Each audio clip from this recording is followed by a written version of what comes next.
bit briefly. This can be a multi-hour conversation. I just actually left from doing an online presentation for a class I'm teaching for WALA. That's a four-part, about a 5-hour class on this. So I'm going to skip a lot of it and focus on just the more recent history of the discovery of the site of Fort Ouiatenon and what has happened in the last almost 50 years since it was originally discovered, and taking some time to focus on what we've been doing for the last approximately 10 years, which is the creation of the Ouiatenon Preserve. So I'm going to sit down here so I can scroll through. When 99.999% of people hear the word Fort Ouiatenon, this is what they think of. This is the blockhouse that was built in 1930 that we all have come to know and love. It's been the focus of the Feast of the Hunter's Moon.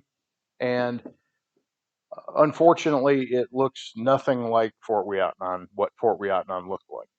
So, but it is the beginning of the story. And the story is that in the late 1800s, a variety of local individuals became interested in the site of the fort and learning about the history, and began looking for it. They found there had been some graves uncovered during the construction of South River Road, and they postulated that the fort must have been in an area that doesn't flood.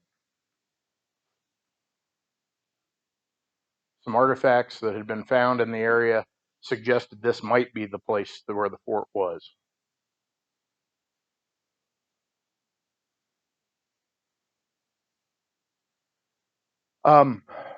This is a family story. When my father was a college student, he became interested in the history of the fort, and in 1966 found an area with a lot of artifacts about a mile west of where the blockhouse was. Subsequently, took aerial photographs um, and discovered that an outline could be seen of the fort and the features that were inside the fort. They here.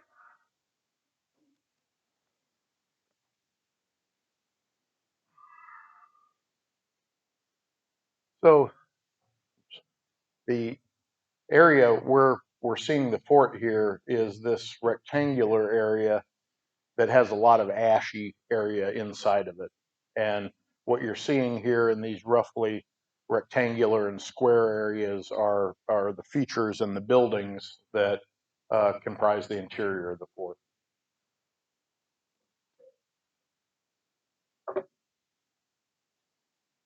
Uh, Subsequent to that, the farmer who was farming the field bought a new plow and tractor that plowed deeper than the site had ever been plowed or disturbed before, and it'd probably been farmed since the mid 1800s.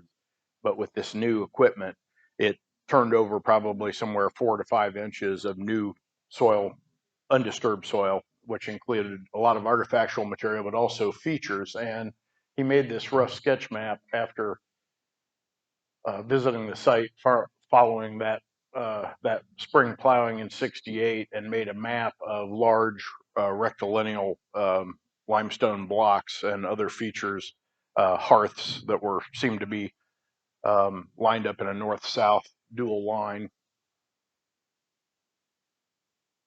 Took some photographs and uh, shared that information with the Tippecanoe County Historical Association, who in turn got in touch with Indiana University and the Indiana Historical Society, and they put together an agreement to investigate the site in the summer of 1968. So in the summer of 1968 and 1969, Indiana University, under the direction of Dr. James Keller, who was then the head of the Indiana IU archaeology department and was also serving as the state archaeologist for Indiana, led those field schools. During the course of that, they uncovered numerous indications. They still weren't, archaeologists tend to be very cautious people, and Dr. Keller still wasn't sure if this was the site of Fort Ouiatenon. A lot of people thought it was highly probable, but he wanted to reserve judgment for solid evidence. And after 2 years of excavations, they had uncovered enough remains of European style buildings, as well as just an incredible amount of European uh, artifacts that they, well, his exact words were, if it's not Fort Ouiatenon, I don't know what the hell it is. So in 1973, I believe it was, a local committee, which included Dr. or Dr. Schulte, Joe Rush, prominent businessman, and former governor and local attorney, Mr. I don't what was Brannigan's first name? Roger Brannigan, formed a committee and worked with the landowner to purchase a small 18-acre tract that included the heart of the site, which included the area of the stockaded fort. During and that was given to the Tippecanoe County Historical Association. That facilitated most of through the 1970s. Michigan State University took over the excavations at the site, and from 1974 to 1979, they conducted field schools each summer to continue to excavate the site. I'm going to skip through some things. We'll never get through this. Here's one of the small storehouse structures they found, still with the vertical logs. The French didn't build structures with horizontal logs. They built in it's a style that's named in French, and it translates to post and earth. They built vertical log structures with chinking in between them. I'll show you some pictures here in a minute. There's an artist reconstruction of that structure. They found a well. We found the cemetery, and we were when you do archaeological work, you generally speaking excavate a predetermined area, and so only a portion of the area that we believe was the cemetery, that we now believe was the cemetery. They had no idea it was even there when they started excavating. There were four individuals found. This individual had a perimortem um, defect in the skull once it was reassembled, because a large tree root had grown up through his skull and after post depositionally. Anyway, this individual was the victim of a homicide. He'd been struck in the back of the head at least twice with a tomahawk and had been stabbed in the back. There were knife marks on his ribs.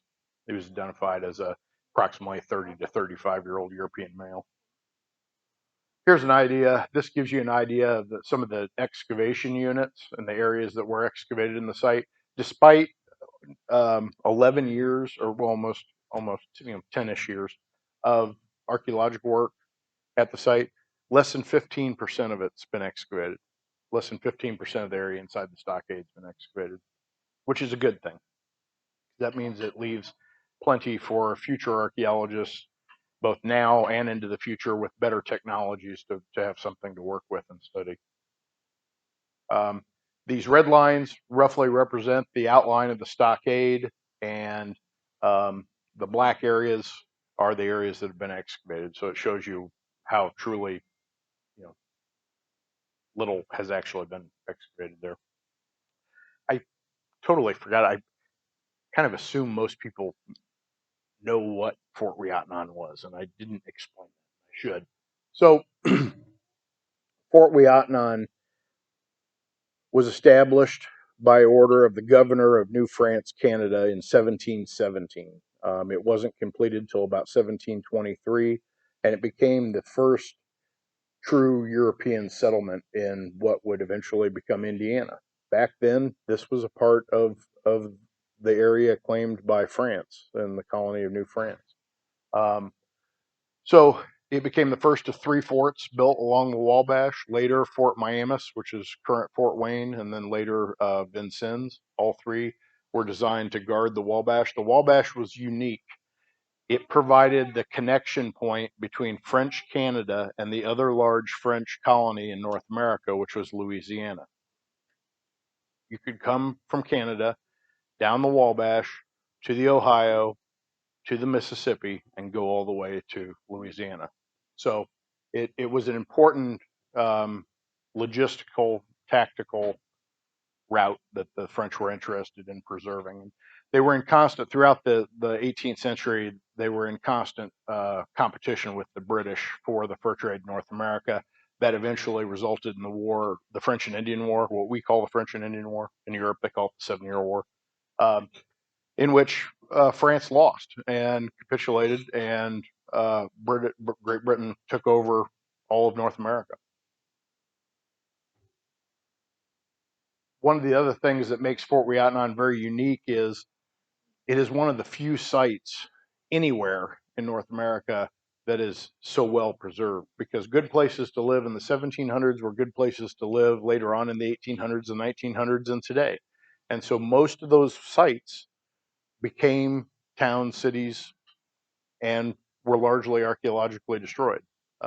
We were fortunate that Fort Ouiatenon was 5 miles or so downstream from where Lafayette grew up and became a city. Otherwise, you have communities like Vincennes and Fort Wayne, where those 18th century sites are largely erased and gone.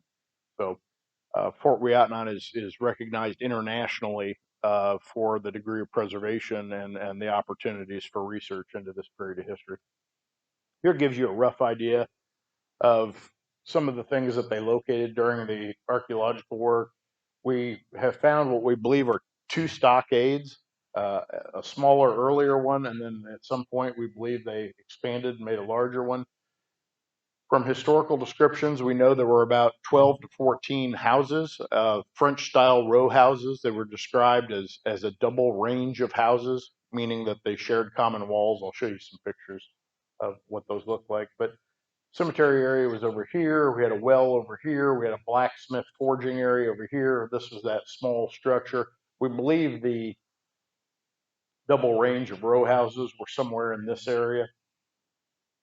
Wabash Rivers during the 18th century was about 70 yards to the south right here. The Wabash in the last couple hundred years has moved a full width to the south.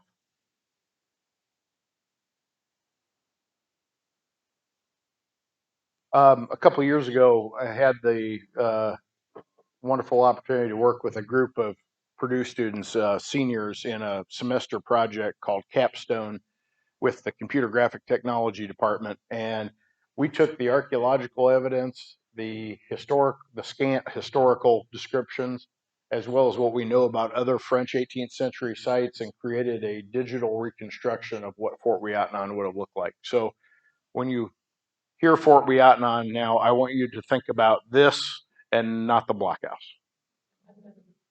There's a better, um,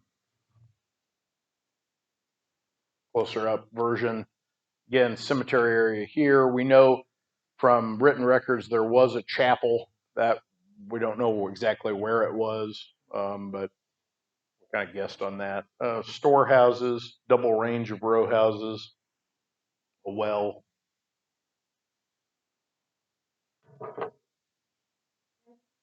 Certainly. The whole, you mean during the occupation? Yeah, so we know they had domesticated animals, and we also are virtually certain that they would have had gardens and fields where they grew a variety of things. That's so the reason you don't see any trees here is you have to remember, in addition to the fort, there were also, at its height, maybe close to 1,000 Native American people living in here around villages. And within a few decades, all of the wood that you would use for construction, daily cooking, staying warm between the fall and the spring, the area would have become very quickly deforested. And they probably intentionally cleared a lot of it for fields. Um, one account, there were, so one of the things that's not reflected here is there would have been in the 1730s, the Kickapoo and Mascoutin tribes moved down to the area and built villages out in this area. And they describe those villages having about 300 acres of crops of corn, beans, and squash. Here's what a French style row house looked like. No masonry, they're vertical wood logs with chinking in between. Not sure if the ones at Ouiatenon were a full 2-story like this, or maybe just a kind of a story and a half with a loft. But they had windows, chimneys. Here again, by the way, if you ever get up to Michilimackinac, these photos were taken up there. Here's a 18th century French style church, just to give you an idea of the architecture and what these things would have looked like. Here's an 18th century painting of a French house. Here's kind of what the interior of these structures would have looked like, with fireplaces and furniture and their possessions. Pretty utilitarian. And it's easy, when we talk about history, it's easy to forget about the people involved. We get focused on events and dates and artifacts and things, but these were real people that were just like us. They were just born in a different time. But this gives you an idea of what the French dress was like during the 18th century. There was a contingent of French Marines stationed at Ouiatenon, and the gentleman there in the bottom is the uniform of a French Marine in the mid 18th century. And as I mentioned, the reason Fort Ouiatenon was built where it was is because across the river was the principal village of the Ouiatenon, and the Ouiatenon were a cousin group of the Miami people. They spoke the same language, had the same customs as the Miami. And Ouiatenon was built there to protect France's fur trade interests with the Ouiatenon Indians. In the 1730s, Kickapoo and Mascoutins moved down there, so there was quite a large community of native people. And traditionally, the native people lived in structures similar to this, wigwams. As the 18th century progressed, many of them started living in more European-style cabins. But here's what the interior of a wigwam would have looked like. These are constructed with a sapling frame, then with river cane or reed mats that are sewn together and put over. During the winter time, they may have augmented that with bark and or animal skins to provide more insulation. Interior. The native peoples and the Europeans to some extent, because they adopted a lot of the native foodways. They grew crops in a way that is now described as the three sisters, which is corn, beans, and squash all planted together in clumps, not in rows like we do.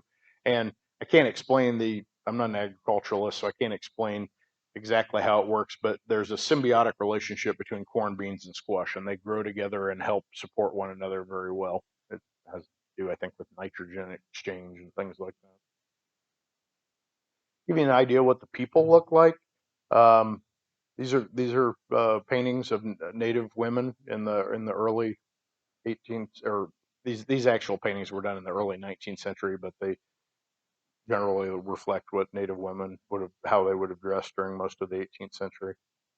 Cloth was one of the by volume, cloth was the singularly largest trade good imported from Europe into North America and subsequently traded with the native people during the fur trade. Native men of the period.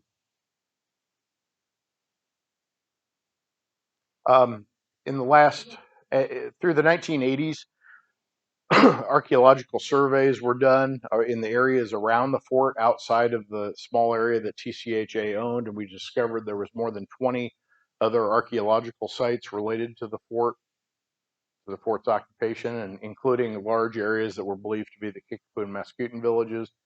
The Southern Indiana University, over the course of the last 10 to 15 years, has kind of taken up lead as terms of the archaeological research. A lot of that has been using advanced technology in non-destructive survey work, magnetometry, which measures and detects buried features,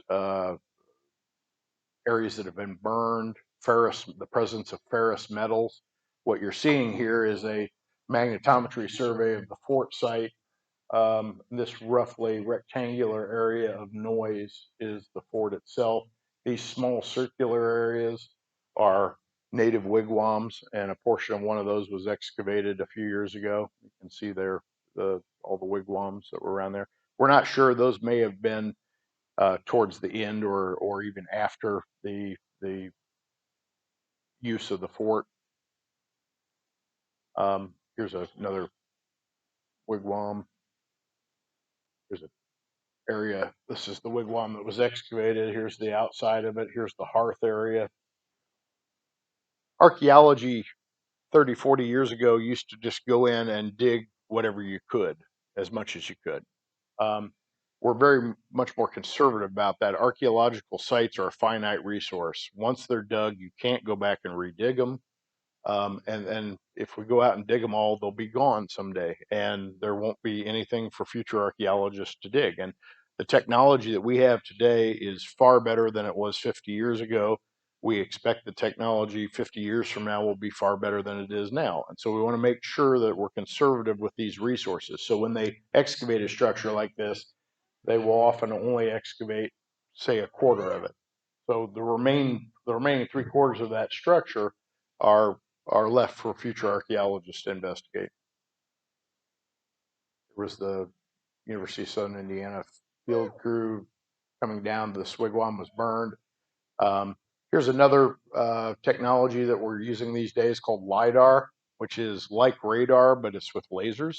And planes overfly areas and collect billions of points of data. And while radar has a resolution of a few meters, LIDAR has a resolution of a few centimeters. What you can see here, this is the Wabash River, the current Wabash River. Here is the 18th century path of the Wabash River. The fort site is this kind of rectangular blob right here. And these two areas right here, we believe are the docks for Fort Ouiatenon, where they would have pulled the large trade canoes and riverboats in. How am I doing on time? Okay. So in 2013, while I was serving as president of the TCHA board, um, the events of the 1980s had let us know that there was still important archaeological sites around Fort Ouiatenon that needed to be protected. And um, one of those pieces of property we came aware of that it might be available, and we started thinking about a bigger picture of trying to protect all of those areas around the fort archaeologically. And we partnered with the Archaeological Conservancy. So most of you know the Tippecanoe County Historical Association. So, but for those that might not, it was founded in 1928. It was kind of the third iteration of a local historical association. The first two got off to kind of rocky starts and then eventually just fell apart. But in 1928, Dr. Richard Wetherill, who was kind of the lead on this, put together a large group, and they got TCHA up and going. Tippecanoe County Historical Association is just a private nonprofit. There is no local, state, or federal mandate that we exist. In some states, historical associations are a function of county government, but not in Indiana. And so when we started looking at doing this, we knew that we needed to be thinking not only 5, 10, 15, or even 50 years down the road, but what about 100 years, 150 years down the road? And so, since there was an organization called the Archaeological Conservancy that was founded in the 1980s and based off of the model of Nature Conservancy, they seemed like a natural partner for two reasons. One, they had done this a lot. They currently have almost 550 uh, archaeological preserves throughout the lower 48 states. And they're designed around the perpetual ownership and management and protection of these sites. So if in 100 years something changes and TCHA either isn't able to fulfill its obligations as an owner of this site, um, or doesn't want to, or ceases to exist, God forbid, there's a safety net in place, and the complete ownership would be inherited by the Archaeological Conservancy. So we partnered with them. We had multiple meetings. Their president flew out from New Mexico and toured the site with me. We talked a lot, and they agreed to sign on as a partner in not only trying to create the preserve, but um, if we were successful, its ownership. So between 2013 and 2016, we started engaging with the landowners of the areas that we were interested in, nearly simultaneous with the Archaeological Conservancy partnership. We, through a chance meeting, became engaged with the Roy Whistler Foundation. I'm going to go back to that here in a minute.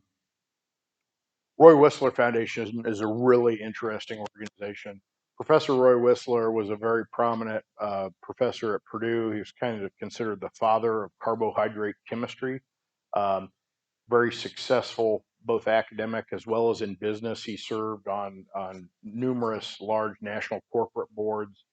And before he passed away, he took a large chunk of his estate and put it into the creation of the Roy Whistler Foundation, which is a organization that is dedicated to help support, preserve, and rehabilitate natural areas in and around Tippecanoe County. So they have funded dozens of projects, a lot of them through niches, to protect existing wildlife areas and or to rehabilitate wildlife areas.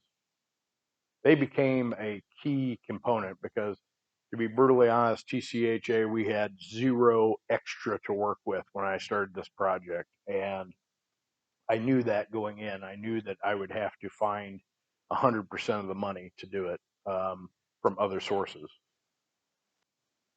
So, with the Archaeological Conservancy, anyway, the Roy Whistler Foundation, after hearing the project, signed on enthusiastically, said, "We want to be heavily involved in this and support you." We had also just, you know, I don't know, sometimes throughout the course of the last decade with this project, we have found ourselves at the right place at the right time. And serendipity, maybe, providence, I don't know. But it just so happened during that time period, Indiana was leading up to celebrating its bicentennial. And then Governor Mitch Daniel had put together kind of a birthday present for Indiana, a 200-year birthday present. Created something called the Bicentennial Nature Trust. And it was a multi-million dollar fund that was designed to provide one-to-one funding matches for the acquisition and purchase of lands that were considered important to the state of Indiana and its people, either because of their cultural significance, their environmental significance, their historic significance, things like that. Meeting with the program managers and talking about our project, they were enthusiastically supportive because our project met multiple um, qualifications for it, which anyone could qualify you for the grant, but for the grant program, but we ticked off almost every box. We also received so over the course of a couple of years, we applied twice to the IBNT with the Roy Whistler providing the needed one-to-one match and received somewhere around $600,000 from them. The Indiana Heritage Trust provided some money. They are the organization that when you buy the blue environmental license plate that it goes to support protecting Indiana lands, waters, and wildlife. As a consequence of the IBNT grant money, the Ouiatenon Preserve became what's called an Indiana Bicentennial Legacy Project. 2018, uh, cumulatively, we ended up raising about $1.2 million, and the Ouiatenon Preserve now consists of 230 acres, as outlined in the green there. The site of Fort Ouiatenon itself is this blue rectangle at the bottom, and we built an overlook area um, up here in the right-hand corner. If you drive down South River Road about a mile past the blockhouse, you'll see that. People I would encourage you to go out. It's a beautiful vista in the evenings. There's this time of year an amazing concert of frogs in the evening. Um, but there were 200 of this acres. 200 of these acres were former agricultural fields. So over the last 3 years, we've been engaged in. Well, here I'll back up. We established the preserve formally in 2016 and 2018. The preserve partners, including TCHA, the Archaeological Conservancy, and the Roy Whistler Foundation, were given the Indiana Archaeology Award by Indiana DNR. We constructed a public overlook for the public to be able to visit the preserve, and hopefully will serve as a future trailhead and an interpretive area. Over the last 2 years, we've planted over 200 acres in a native lowland prairie with the support and cooperation of a program called CREP, which is Conservation Reserve Enhancement Program, that is operated under the U.S. Department of Agriculture. We received additional support from NRCS and the Tippecanoe Soil Water Conservation District for logistical and expert help in figuring out what to plant and how to do that. We also received funding both in 2019, 2020 to augment those plantings to even better, more and better seed. And the U.S. Fish and Wildlife has supported the preserve as a designated pollinator enhancement project, planting pollinating plants to support at-risk species like monarch butterfly and bees.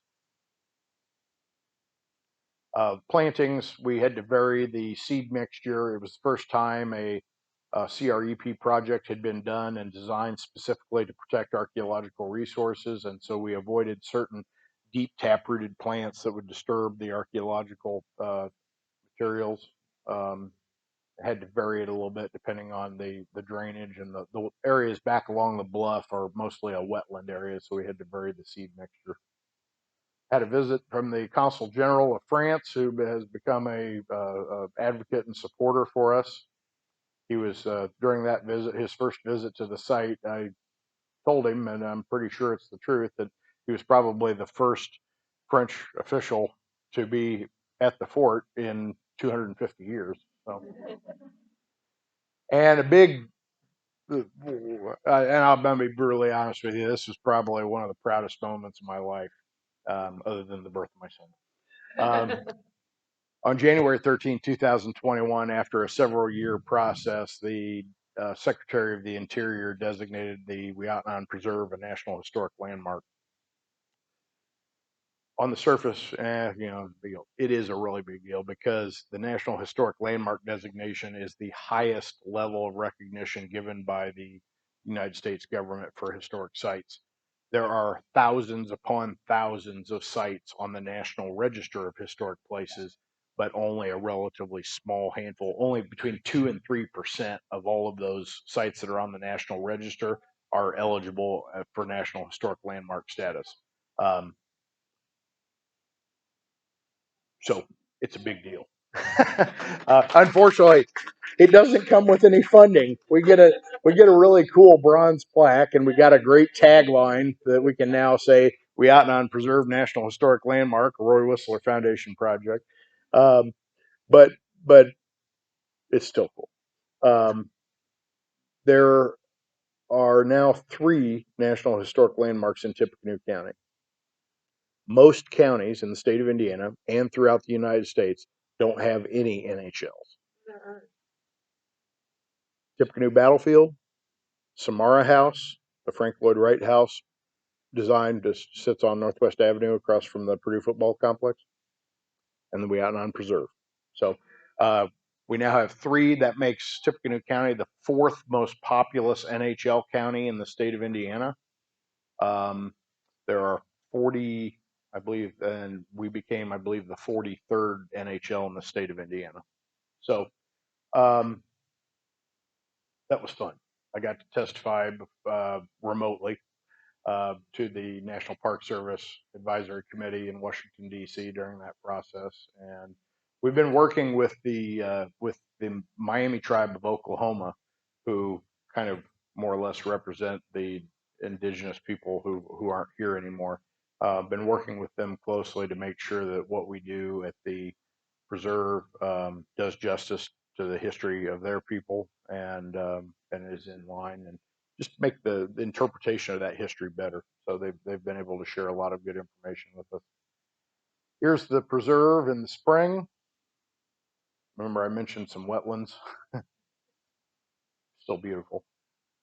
Here we are in summer. The fort site is, if you're out there looking, the fort site is right back here, just in front of this tree line.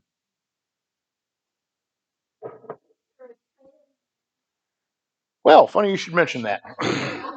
No, there's not. We are the process of restoring, of planting and restoring that 200 acres of native lowland prairie is going to be about a 3 to 5 year process. These things take a lot of time and a lot of money. Um, I am going to be working this year on a large grant application on the DNR's Next Level Trails Grant Program, the third and final phase of that, uh, for hopefully, everybody keep your fingers crossed for us, for funding for an interpretive trail loop that would run from the overlook down to the site and back around, give people a chance to actually enjoy and visit the preserve and visit the site of Fort Ouiatenon, have additional signage and things like that. So that's what we're hoping for. It would be an ADA accessible trail. There's a lot of engineering aspects that we need to fine tune, but we have a preliminary study done that gives us a viable design and location for that trail.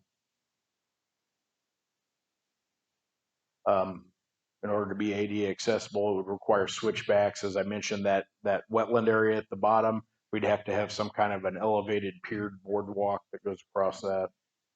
But hopefully someday that's kind of what you'll see out there.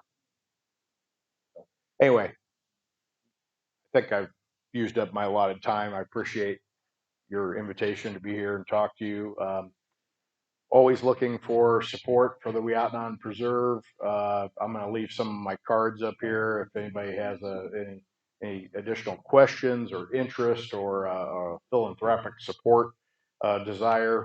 Please don't hesitate to contact me anytime. Thank you. Can you answer your question? Oh, sure. I'm sorry. I can answer questions. Yeah.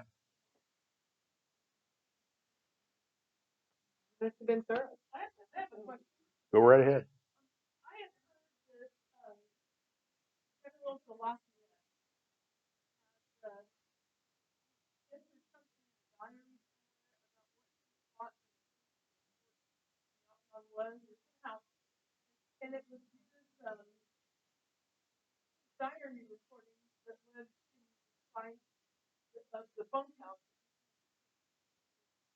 Yeah, I don't think that's accurate. Okay. Well, what she's talking about is Mr. Hatcher, our regent. Yes, Mr. Hatcher did. Right. That's what she's talking about. And he was married to our founding regent. Mm-hmm. And so he kind of grew up, he lost his parents young, or his father young, because he was educated in France. And he found a Jesuit missionary diary that kind of led to the site. Yeah, there were several very general descriptions that placed Ouiatenon on the Wabash, opposite of a creek that we now know as the Weaw Creek, and it gave some distances below the confluence of the Tippecanoe River and distances down from Fort Miamis, which was where Fort Wayne is now. So they were able to dial in an area that was within a few miles. But the thing that really prevented the identification of the site was this: they couldn't believe that the French would have built a fort down in a place where it floods. But and it took a long time for people to wrap their head around that. But it's true. Later on, sometime in the mid 20th century, some notes were found from a British Army officer who visited Ouiatenon and made some notes. And he actually made a note that he said, according to the residents, there was 4 feet of water inside the stockade last spring. The Wabash didn't flood nearly as frequently or nearly as severe as it does now because the hydrology of the Wabash has been greatly affected by the tiling of fields and the conversion of swamps to agricultural fields in the northwestern quarter of Indiana, and that's added a lot of drainage to the Wabash River. Also, the agricultural practices in the lowlands don't absorb. When you farm fields, you no longer have it. Doesn't slow the runoff and it be absorbed. So a lot of things have changed. But if you understand what Ouiatenon was, it it it wasn't so much a military fort as a secure trading station, a secure warehouse. You had the modern equivalent of hundreds of thousands of dollars of trade goods and furs being stored there in between the canoe voyageurs coming down from Montreal and Quebec to unload supplies and trade goods, pick up the beaver pelts, take them back up to Montreal, then they were loaded onto ships and sent back to France. So um, when you have literally tons of goods being offloaded and onloaded, you don't want to carry them any further than you have to. And they needed to be there. You have to remember there were no detailed maps during the period. You needed to be down along the river not only to keep track of who's coming and going, but also to be able to be seen by the people that are trying to find you. So that's why it wasn't built. And then they wanted to be in close proximity to the Ouiatenon village, so they were right across the river from it. And they wanted to be able to keep an eye on what was going on over there, and so. In our chapter's other connection, we have a picture of Mrs. Fowler and Mr. Wetherill, and they did mark the site of the bad site. The first plant in the flag is in our first Uh-huh. yearbook. So Yeah. and then we have that. Maybe you have some full 1903. Our chapter erected the great big marker that's out by the road. The cement one? Yeah. Yeah, but somebody from the highway department put a big highway sign right in front of it. So a lot of people don't realize it's there because I don't know why they couldn't move it. It's one of those do not pass or Yeah. something. I don't know how much specific pull I have in that, but You know let me take a look at it when I'm out there next and see Just if tell them to move it. see if we can get that maybe moved out of the way a little bit. We just thought maybe So, somebody was mad at the DAR or no, something. I just either ignorance or apathy, one of the two.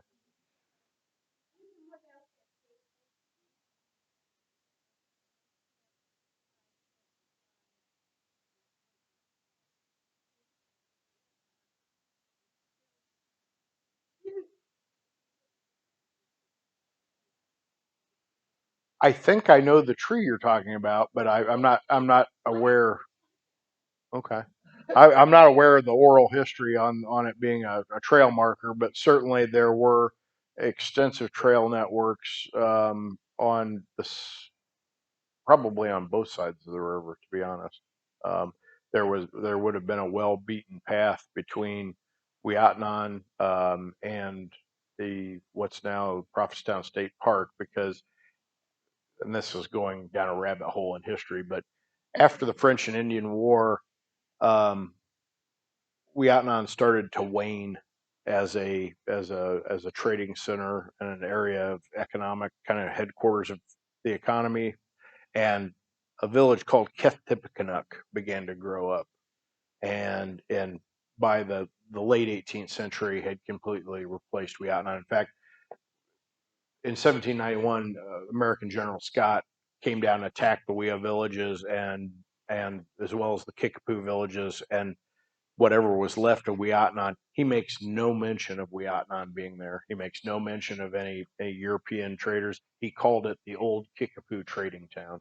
So by 1791, the trade activity had been redistributed or moved up to Kethtipikanuk from Ouiatenon. Would you mind getting a picture with Deidre and I for our scrapbook? Absolutely, I absolutely would not mind. Okay. And then in 50 years, somebody's Yeah. thumbing through our. Then they go, "Who the hell's that?" Okay. Anyway, thank you again, everybody. Thank you.